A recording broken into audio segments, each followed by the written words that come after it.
Саламатсыздар ма, құрметті 4-ші сынып оқушылары? Каналға жазылып қоюды ұмытпаңыздар. Сіздерге күнделікті видео салып отырамын. Бүгінгі біздің сабағымыздың тақырыбы пропорционал бөлуге берілген есептер. Балалар, оқулығымыздың 94-ші бетін ашамыз, бірінші тапсырмаға қараймыз. Фермер егістіктен 48 центнер, ал көршісі одан 3 есе кем картоп жинады. Олардың әр қайсысы картопты қаптарға 80 килограммнан теңдей бөліп салды. Екеуі бірге қанша қап картоп жинады?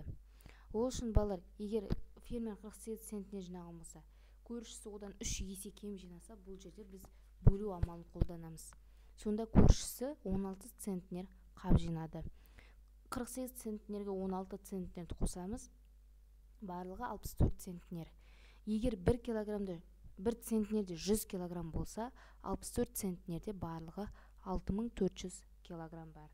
Біз соны, егер бір қапқа 80 килограммдан салатын болса, 6400-і 80 килограммға бөлеміз.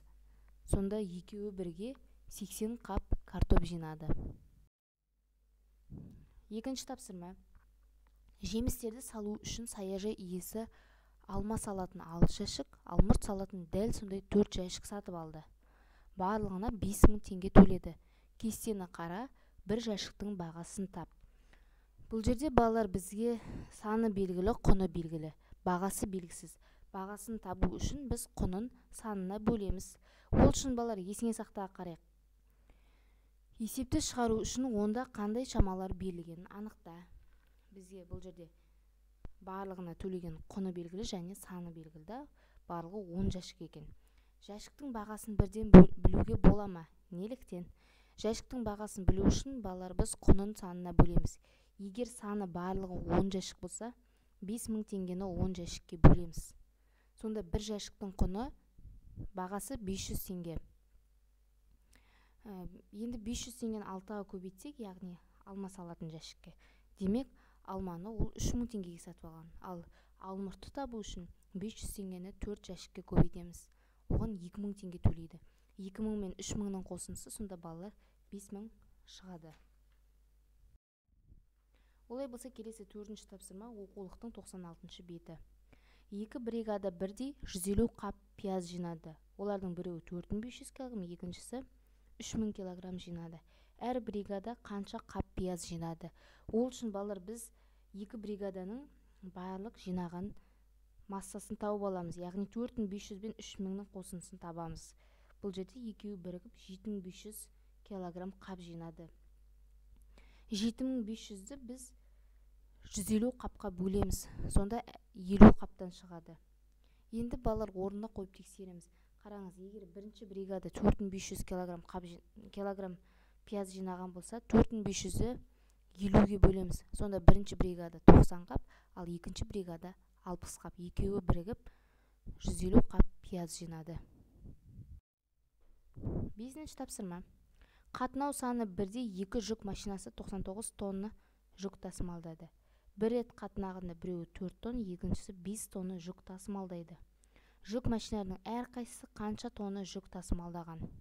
Ол үшін балалар екеуінің бағасын қосып аламыз. Бұл жерде 4 тонныға 5 тоннаны қоссақ 9 тонны болады. 99 тоннаны 9 тонныға бөлсек, сонда 11-ден шығады. Енді орнына қойып тексереміз. Мысалы, біреуі 4 тонны, бір рет қатынағанда 4 тонны болғанда, яғни 11-ді 4-ке көбейтеміз 44, келесі 11-ді 5-ке көбейтеміз 55. Барлығы 99 тонны шығады. 44 пен, яғни 55-ің қосындысы бұл жерде. Келесі 7-ші есеп, математика күнделікті өмірде тапсырманы орында дейді. Марат ағай қара өрік терді. Ол 15 данасын Алияға берді, қалғанының жартысын Айнаға берді. Содан кейін оның себетінде 10 қара өрік қалды. Марат аға барлығы қанша қара өрік терген? Бұл жерде балалар Марат ағайдың қанша қара өрік тергені белгісіз, сол үшін біз есепте теңдеу түрінде алдық. Белгісіз болған соң оған біз x-пен алдық. Егер ол 15 данасын Алияға берген болса, x-тен 15-ті азайтамыз. Және енді ода басқа да қалды ғой, соның жартысын Айнаға берді дейді. Жартысын деген сөз, демек біз оны 2-ге бөлеміз.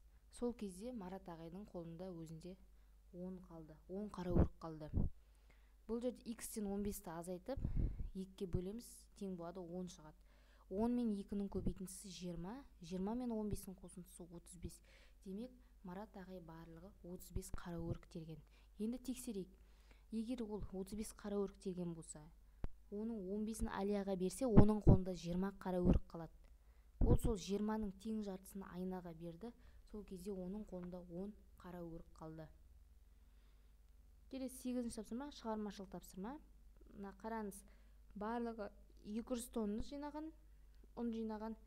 2 күнде белгісіз, 3 күнде және белгісіз. Оны табу үшін бізге балалар барлығы белгілі 200 тонна, да? Сосын неше күн жинағаны белгілі. 2 күн және 3 күн. Екеуін қосамыз, 5 күн болады. 200 тоннаны 5-ке бөлгенде ол сонда күніне 40 тоннадан жинаған екен. 40 тоннаны 2-ге көтеміз және 40 тоннаны 3-ке көбейтеміз. Сонда барлығы 200 тонна шығады оқушылар. 9-ші тапсырма. Ойлан және жауап бер. Фермер 5 сиыр, бірнеше түйе құс және қоян өсіреді. Солардың аяғының саны түйе құстардың аяғының санына тең және қояндардың аяғына қарағанда 4-еу артық. Фермерде барлығы неше сиыр, түйе құс және қоян бар? Егер ода 5 сиыр болатын болса, демек 20 аяқ бар. Енді қараңыз балалар, сиырлардың аяғының саны түйе құстардың аяғының санына тең. Демек, түйе құста 20 аяқ, демек түйе құстың саны 10 болып тұр. Ал қоян олар қарағанда 4-еу кем. Яғни біз 20-дан 4-ті азайтамыз.